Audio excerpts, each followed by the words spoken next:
As of some months ago, a few of my viewers started asking me if I was going to review a certain gadget.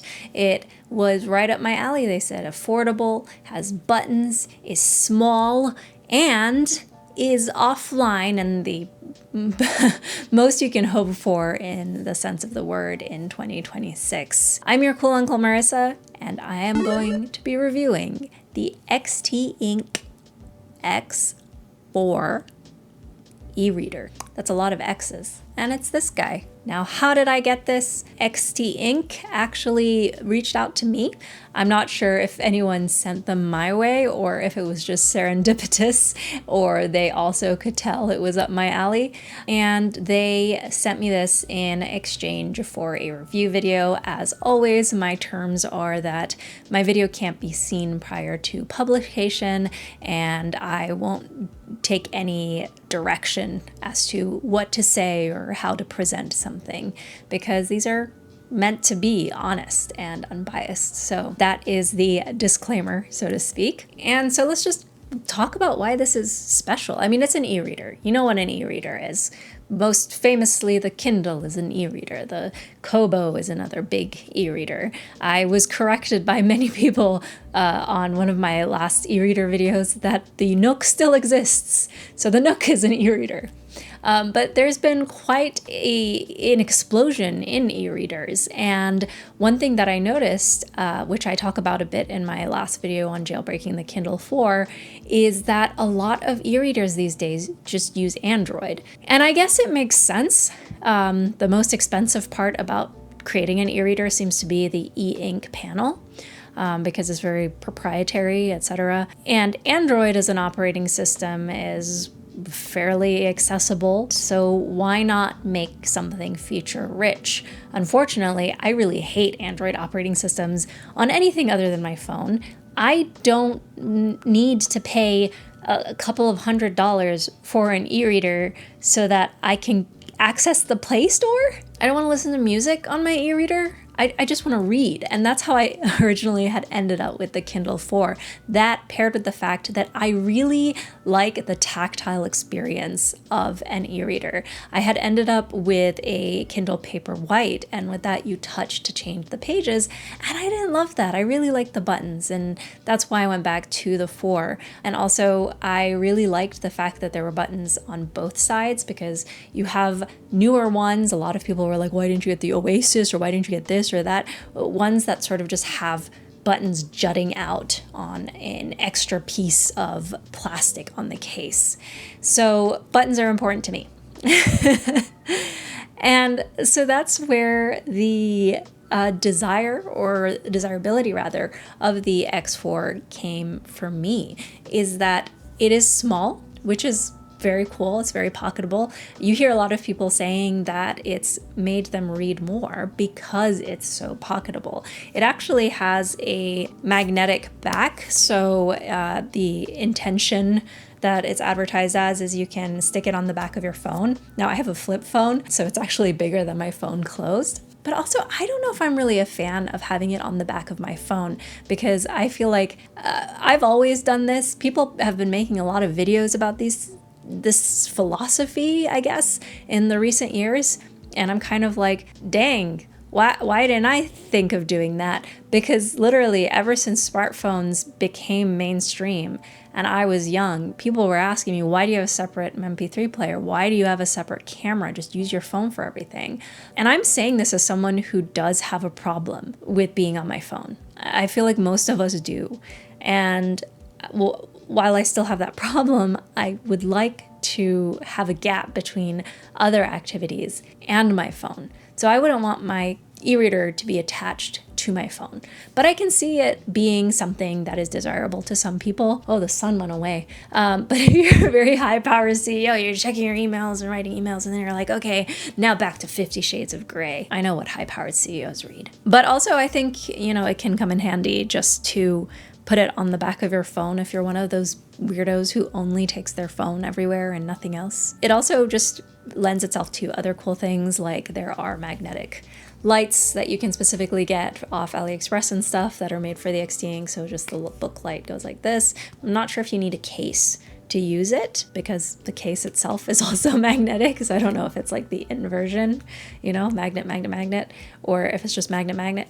Anyway, so that's a neat thing. I did test it by sticking it on my fridge and it did stick. I think the magnets I've heard from some people are not super strong. And I mean, it was strong enough to stick on my fridge. But yeah, I don't know, maybe if I was sticking it on my phone, which does not have MagSafe and is a flip phone, so I'm not really going to try it. I don't know if I would trust it to stay completely, but especially without a case. That also kind of takes us to the fragility of it. So it feels very thin. I actually thought this was thinner than my Kindle 4, and it's not.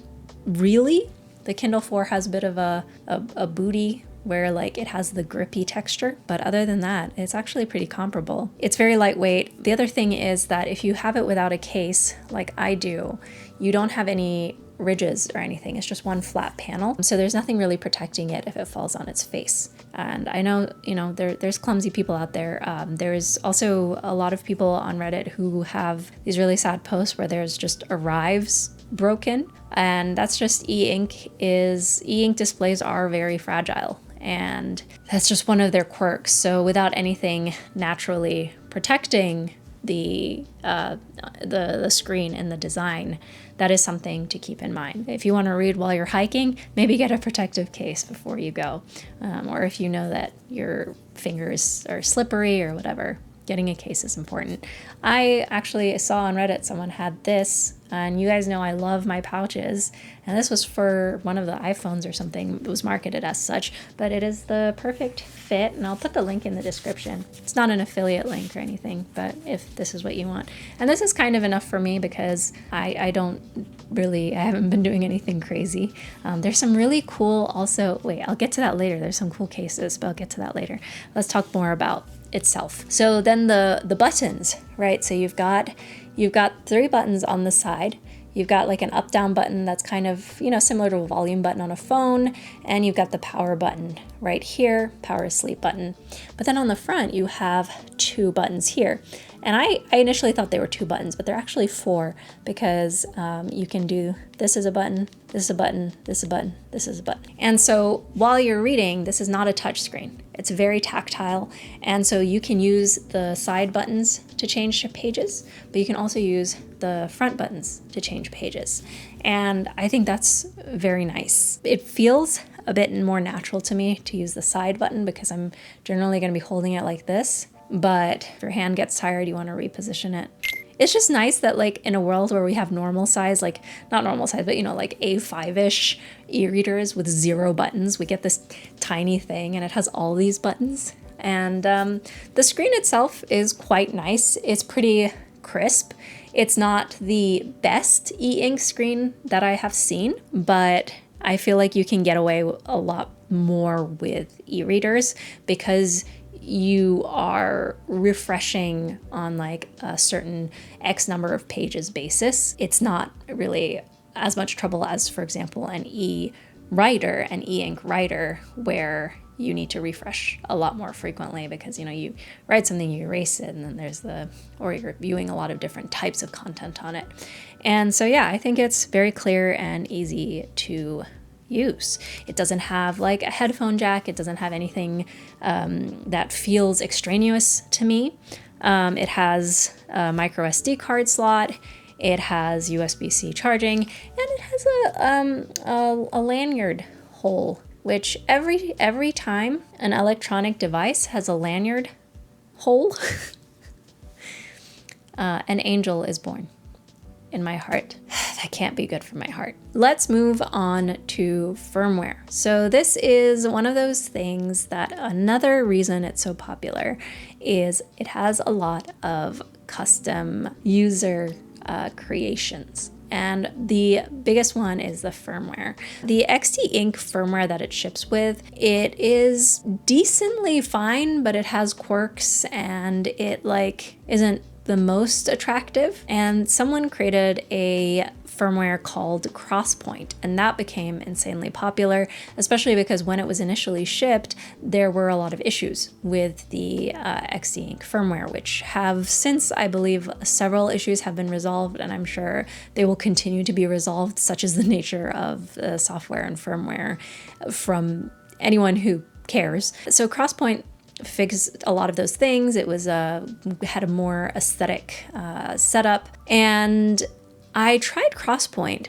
and one thing that I couldn't get over with Crosspoint and also the original firmware is this is a really tiny screen. And even on a regular e-reader, I always pick the smallest font that I can get away with because I read really quickly.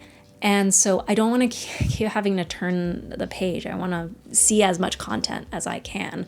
I typically even keep my browser at like 90% or something. And for some reason, I just couldn't get the font tiny enough and the margins tiny enough on any of those. And then I found a firmware called Xteink, and Xteink comes in multiple font sizes. And so currently I have Xteink Teeny, I believe, Teeny or Teensy, because I think there's a teeny, a tiny, a teensy.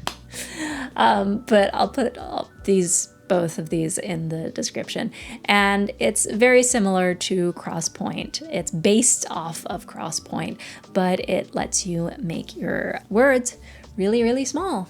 And so you don't have to turn the pages quite as much. And whenever I see any other firmware that's coming out or something, my main question is, can I make it teeny tiny? And the only issue I've had with this, and I believe Xteink has this issue too, after all this is a fork of it, is it can be a bit slow in its responsiveness. You get a lot of like indexing happening, just every few pages. When you are actually reading at a normal person rate, it's fine. But for example, if you need to skim through a bunch of pages or skip to a chapter, it'll be indexing and it kind of feels like forever. So I'm hoping on improvements there on any firmware. There's 2 more firmware options that caught my eye. One of them I believe is called Folio, which is a very maximalist firmware option that is in development right now.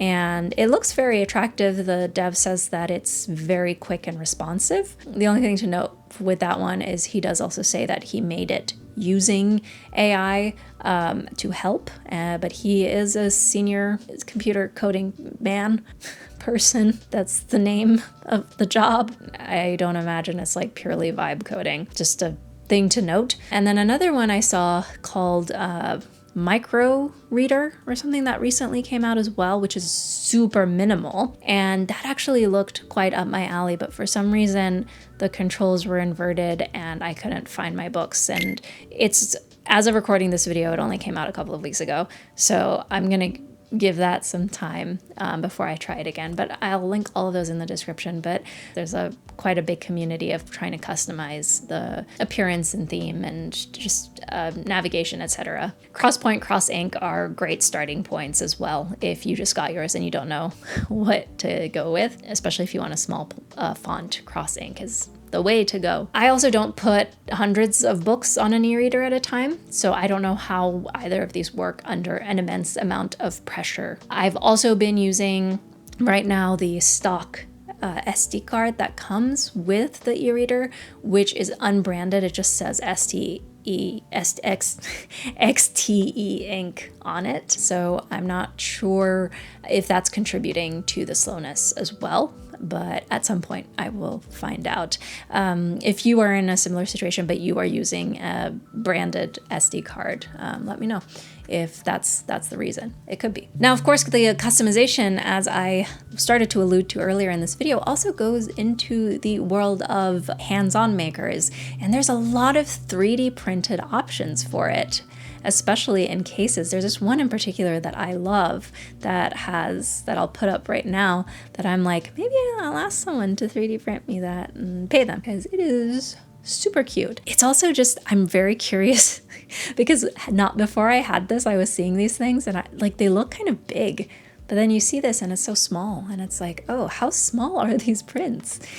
Any kind of case you're looking for, there's bound to be someone who's made a nice one for it. So I just think that's really cool. It's always cool when a device captivates a community. And I didn't intend to wait this long to tell you, but this is only about $50 on AliExpress. You could probably even get it as low as $40. So it's also very, very affordable. And that's something that made me a little sad, was the lack of affordability when it came to e-readers, because I'm like, it's so simple. But again, like a lot of people going the route of Android, that paired with the tech kind of just like the price. Something else to keep in mind. So if you buy this from the official Xteink store, the retail price is $69.99. And what is the difference between that and AliExpress? Slightly fuzzy. So something that was great about this is that it was unlocked. You could put in custom firmware, and you actually do it all from a web browser. You just download the firmware's bin file and use the web browser to use the bin file and flash the new firmware. However, people started to report that their device was locked and it was unflashable. And people have posted that they've asked Xteink and have gotten various responses, anywhere from it shouldn't be locked to if you don't want it to be locked, you should buy it from our store. In fact, in their storefront, it actually is listed as the developer edition, which kind of lends more legitimacy to that suggestion. There's also the, like, if you get it from AliExpress, you might get the Chinese version, and the Chinese version is locked, but the English version is not locked. But all that to say, thankfully, there is a unlocker tool now available, because people work really fast. So that is also available online. I don't know how effective it is, because mine was unlocked, but you know, I hope it is, because nothing sucks more than a locked device that you paid for. Just in general, like across the board, I think things should be unlockable and jailbreakable. There is also the Xteink X4, which is even smaller. I haven't tried that, but I just feel like that might be too small. And just to kind of wrap this up with my own experience with reading on it, I haven't finished a book on it yet, because I was reading a book on my Kindle 4 and I wanted to finish that first before I moved on, and I didn't want to read on both, even though you can sync using like this co-reader sync tool thing. There's also a Crosspoint tool plugin thing that you can use with... Okay, in my last Kindle video, I called it Calibre, and people got mad because they were like, it's not Calibre, it's Calibre, like libre, like book. But when I say Calibre, I feel disgusting, because I'm like, is it Calibre or is it Calibre? But what is it? I don't think it's Calibre. Like, I sound like I'm going into a Mexican restaurant and being like, hi, yes, can I get the burrito, tacos, guacamole? So that's part of why I was calling it Calibre. It's a little... Anyway, there's a plugin where you can just use Wi-Fi to send books from the software onto your X4 e-reader. And that is super helpful. Of course, you can also do it the old-fashioned way and put your SD card in. Going back to me, while I haven't finished reading a book on it, I have started reading a book on it. And again, the tactile feeling of the buttons is wonderful. It's nice that I can just like hold it in one hand and it's so lightweight. The screen is definitely brighter, so to speak, wider than my Kindle 4, which is super old. So I'm not insulting it by saying that. It's still also perfectly crisp and legible in the grand scheme of things. But yeah, it's a very delightful thing to use and look at. The only thing is I don't like turning the pages a lot, because again, I'm a really fast reader. So turning the pages so many times in a short span of time is kind of like, ugh. I wish I didn't have to do this, but I'm gonna see if I get used to it, because it's not enough to make me not want to use it. It's just kind of like, oh, because it's an interruption when you I don't know, there's just something so like organic about turning a book page that becomes less and less organic with an e-reader. I know there's people out there who use like Bluetooth like macro keys to turn their pages. And I'm like, that's even weirder. But no disrespect, just like to me. But then I was also thinking, apparently the best way of speed reading, like that's most effective for retention and stuff, is to read one word at a time, like to have a word flash on the screen and then the next word flash and the next word flash and the next word flash. And I did one of those tests on YouTube a while ago where like someone was like, how fast can you read it? And it was just flashing words. And I got up there. I got pretty high up there. So I'm like, maybe it's kind of like that. Maybe I'll retain more. But I'm not going to read the same book twice and see where I would retain more of it, because that is not a very scientific study. But yeah, overall, this is a fantastic little device, a fantastic little price point. And I highly recommend it to anyone who is looking for an e-reader, unless, I don't know, I feel like this isn't probably ideal for someone with bad eyes, poor eyesight, just someone who needs more of a area and larger font. Though I guess you too could do the one word at a time.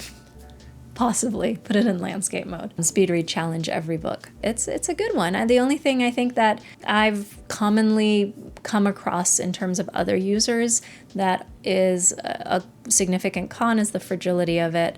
But again, I feel like it's not something that one can blame this specific product for. It is an e-ink thing, and this specific product, it doesn't have bevels or anything, so it's kind of up to you to add that protection, which in the era of every phone is incredibly slippery and made of glass, we're pretty used to. So a huge thank you to Xteink for sending me this and for being really wonderful to work with. Thank you to my Ko-fi supporters. For $2 a month, you can access game reviews and also small write-ups about stuff that I don't necessarily make videos about. You can also become a YouTube member, but you won't get the write-ups if you do that. You just get access to a backlog of the Ko-fi videos. That's just for anyone who for some reason needs to keep everything on YouTube. I am also streaming on Twitch as a charity method. I'm still raising money for my cat Marcel's ICU bills. He still has not gotten a job, so it's not helping. So I'm just having to go harder on, fundraising. Well, next week, I will be putting together a PSP Go in a new shell. Very, very in love with this PSP Go, so I'm pretty excited for that. That's about it. I am late to something I should have been at 6 minutes ago. So I'm your cool Uncle Marissa, and don't forget that you are always welcome at Cool Uncle's house. I will see you in the next one. Bye for now.